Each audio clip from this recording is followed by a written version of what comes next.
മനസ്സിലുണ്ടോ?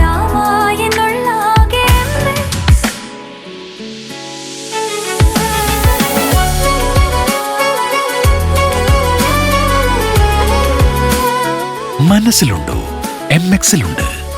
MX wedding centre ഇനി വളാഞ്ചേരിയിലും. MX wedding centre Valanchery, Pattambi, Koottanad, Koppam, Kechery. Shoranur കുളപ്പള്ളിയിൽ വിദേശ മദ്യശാലയ്ക്ക് മുൻവശത്തുണ്ടായ സംഘർഷത്തിൽ ഒരാൾക്ക് കുത്തേറ്റു. വാടാനാംകുറിശി സ്വദേശി അഭിലാഷിനാണ് പരിക്കേറ്റത്. വെള്ളിയാഴ്ച വൈകിട്ട് 5 മണിയോടെ മദ്യശാലയ്ക്ക് എതിർവശത്തുള്ള ബസ് സ്റ്റോപ്പിന് സമീപത്ത് വെച്ചായിരുന്നു സംഘർഷം. മദ്യലഹരിയിലായിരുന്ന 2 പേർ തമ്മിൽ പരസ്പരം അടിപിടി കൂടുകയായിരുന്നുവെന്നാണ് ഷൊർണൂർ പോലീസിന് ലഭിച്ച വിവരം. പരിക്കേറ്റ അഭിലാഷിനെ ആദ്യം ഷൊർണൂരിലെ പ്രാഥമിക ആരോഗ്യ കേന്ദ്രത്തിലും പിന്നീട് തൃശൂർ മെഡിക്കൽ കോളേജ് ആശുപത്രിയിലും പ്രവേശിപ്പിക്കുകയായിരുന്നു. മൂർച്ചയുള്ള എന്തോ വസ്തു ഉപയോഗിച്ച് വയറിന്റെ ഭാഗത്ത് കുത്തിയതാണ് എന്നാണ് പോലീസ് പറയുന്നത്. ഇയാൾ തീവ്രപരിചരണ വിഭാഗത്തിൽ ചികിത്സയിൽ തുടരുകയാണെന്ന് ആശുപത്രി അധികൃതർ അറിയിച്ചു.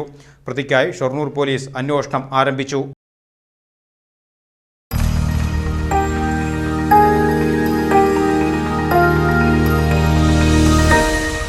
You are watching VCV News.